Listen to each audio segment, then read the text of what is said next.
नसीब वाले देखते हैं ख्वाब में हुजूर को, मगर किसी ने जागते में देखा हक के नूर को। अस्सलामु अलैकुम वरहमतुल्लाहि ताला वबरकातुहू।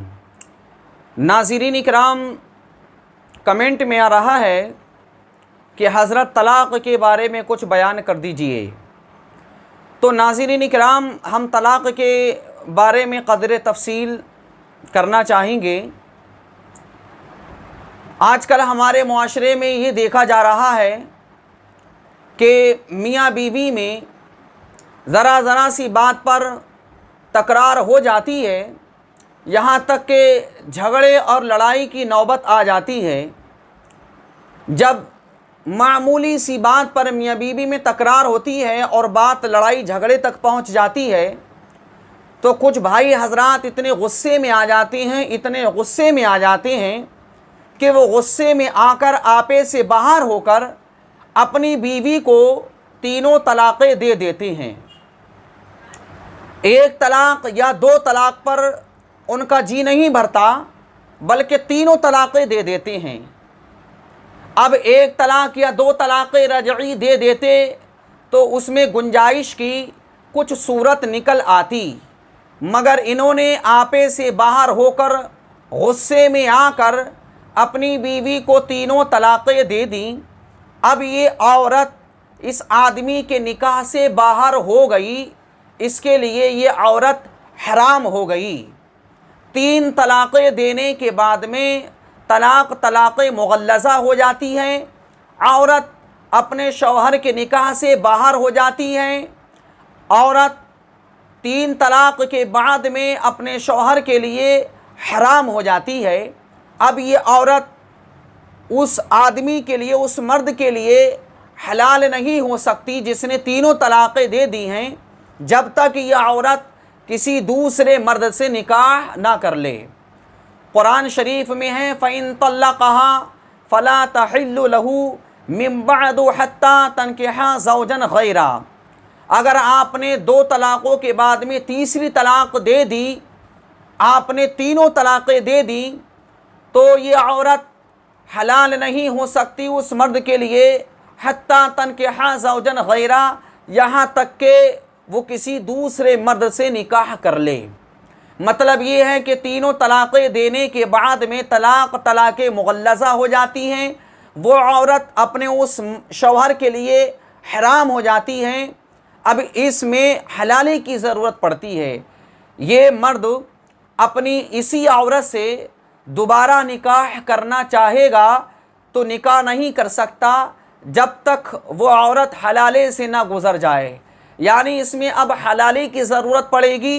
वो औरत इद्दत गुज़ार कर इस मर्द की जिसने तीनों तलाक़ें दी हैं, इसकी इद्दत गुज़ारेगी।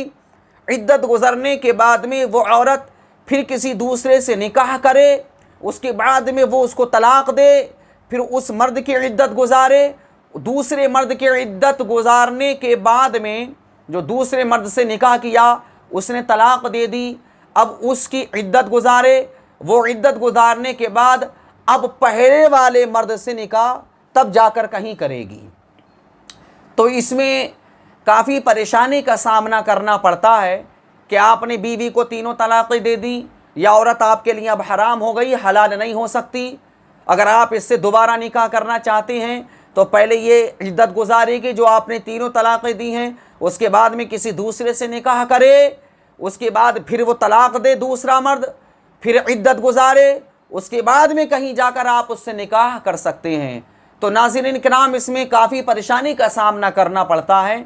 औरत जब तक हलाला नहीं करवाएगी, औरत जब तक हलाले से नहीं गुज़रेगी, उस मर्द के लिए जिसने तलाक़ें दी हैं तीनों हलाल नहीं हो सकती। काफ़ी परेशानी का सामना करना पड़ता है।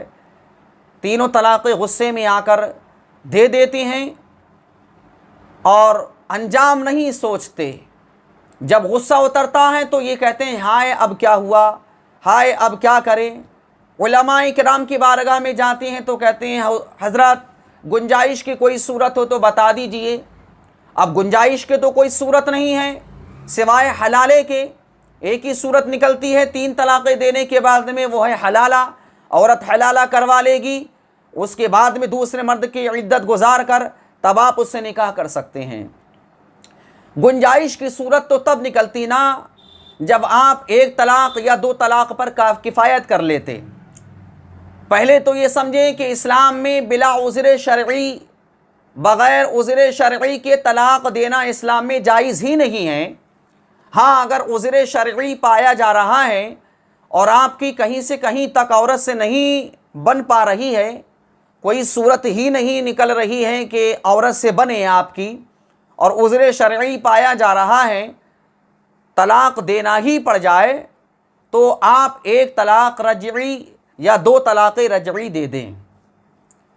आपने एक तलाक या दो तलाक़ रजई अपनी बीवी को दी, उस औरत को जिस औरत से आप वती कर चुके हैं, एक तलाक या दो तलाक़ें आपने दे दी, तो 3 हैज़ गुज़रने से पहले पहले औरत इद्दत गुजारेगी। आपने जब एक तलाक या दो तलाक दे दी तो उसके इद्दत गुज़रने यानी 3 हैज़ पूरे होने से पहले पहले औरत के आप उस औरत से बोल लिए, मिल लिए, आपने रुजअत कर ली उस औरत से, तो वो औरत बग़ैर निकाह किए आपके निकाह में रहेगी। निकाह की इसमें कोई ज़रूरत नहीं है। हाँ, अगर 3 हैज़ पूरे हो गए और आप उस औरत से बोले नहीं, 3 हैज़ गुज़रने से पहले आप बोले नहीं, मिले नहीं उस औरत से, आपने रुजअत नहीं की और 3 हैज़ पूरे हो गए, तो आप निकाह कर सकते हैं उसी औरत से, निकाह कर लें। इसमें हलाली की ज़रूरत नहीं है। आप उस औरत से निकाह कर लें, वो औरत आपके निकाह में वापस आ जाएगी। ये तब है जब आप अपनी बीवी को एक तलाक या दो तलाक़ें देते हैं। इसमें गुंजाइश की सूरत है कि 3 हैज़ गुज़रने से पहले आप अपनी बीवी से मिल सकते हैं, इसमें निकाह की ज़रूरत नहीं। और 3 हैज़ गुज़र गए, 3 हैज़ गुज़रने के बाद में आप उस बीवी को अपने निकाह में रखना चाहते हैं, तो आप निकाह कर लें उस औरत से, वो औरत अपने आपके निकाह में आ जाएगी। ये तब है जब आप एक तलाक या दो तलाक़ रजई देते हैं। लेकिन आपने तीनों तलाक़ें इस्तेमाल कर ली, गुस्से में आए, आपे से बाहर हो गए, तीनों तलाक़ें दे दी, तो इसमें गुंजाइश की कोई सूरत नहीं है। एक ही सूरत है, वो है हलाला, कि अब वो औरत इद्दत गुज़रने के बाद किसी दूसरे से निकाह करे, फिर उसके बाद में वो मर्द दूसरा वाला उस औरत को फिर तलाक देगा, फिर यह औरत इद्दत गुजारेगी। इद्दत गुजारने के बाद में जब इद्दत पूरी हो जाएगी तब कहीं जाकर आप उससे निकाह कर सकते हैं। तो आपने समझ लिया कि इसमें 3 तलाक़ें देने के बाद कितनी परेशानियों का सामना करना पड़ता है। उसमें से कुछ हज़रात ऐसे होते हैं गुस्से में आकर जो तीनों तलाक़ें दे देते हैं, वो जब उनका गुस्सा उतरता है तो काफ़ी अफसोस करते हैं कि अब क्या होगा। गुंजाइश की तो कोई सूरत ही नहीं निकलती सिवाय हलाले के। बाज़ हज़रात के छोटे छोटे बच्चे होते हैं, वो रोते हैं, बिलखते हैं, तड़पते हैं, छोटे छोटे बच्चे। उनको खाना कौन दे, उनके खाने पीने का ध्यान कौन रखे, उन छोटे बच्चों का ख्याल कौन रखे। तो ये मर्द क्या करते हैं, ये झूठ बोलते हैं और ये कहते हैं कि हमने तीनों तलाक़ें नहीं दी थी। झूठ का सहारा लेकर बचना चाहते हैं। खुदारा अल्लाह से डरो। अल्लाह खूब जानता है कि तुमने कितनी तलाक़ें दी हैं। तुम लोगों से छुपा सकते हो, लेकिन अल्लाह से डरो। वो औरत 3 तलाक़ें देने के बाद में आपके ऊपर हराम हो गई है, आप उसको रख नहीं सकते, आप उस औरत के साथ वक्त नहीं गुजार सकते। वो औरत आपके लिए हराम हो गई, हलाल नहीं है। महल्ले पड़ोस वालों को ऐसे मर्द को समझाना चाहिए कि तुमने जब तीनों तलाक़ें दे दी हैं, वह औरत आपके ऊपर हराम हो चुकी है, तो आप उस औरत के साथ नहीं रह सकते, आप उस औरत के साथ वक्त नहीं गुजार सकते। उस मर्द को समझाएं। और अगर वो मर्द ना माने, तीनों तलाक़ें देने के बाद में वो उस औरत के साथ ऐसे ही रहे जैसे तीनों तलाक़ें देने से पहले वो अपनी बीवी के साथ रहता था। बीवी जैसे, मियाँ बीवी जैसे ताल्लुकात वो तीनों तलाक़ देने के बाद में कायम रखते हैं, मिलते हैं, जुलते हैं, साथ रहते हैं, उठते हैं, बैठते हैं। तो महल्ले वालों की ज़िम्मेदारी है कि वो समझाएं। अगर वो दोनों मियाँ बीवी, वो मर्द और औरत, जिस मर्द ने वो अपनी बीवी को तलाक़ दे दी है तीनों तलाक़ें, उन दोनों को महल्ले वाले समझाएं। अगर वो मर्द और औरत ना माने तो उन दोनों का समाजी बाइकाट कर दिया जाए, उनसे ताल्लुक़ सलाम व दुआ ख़त्म कर दी जाए, क्योंकि वो एक हराम काम कर रहे हैं खुल्लम खुल्ला, और खाना पीना और उनके यहाँ उठना बैठना बंद कर दें,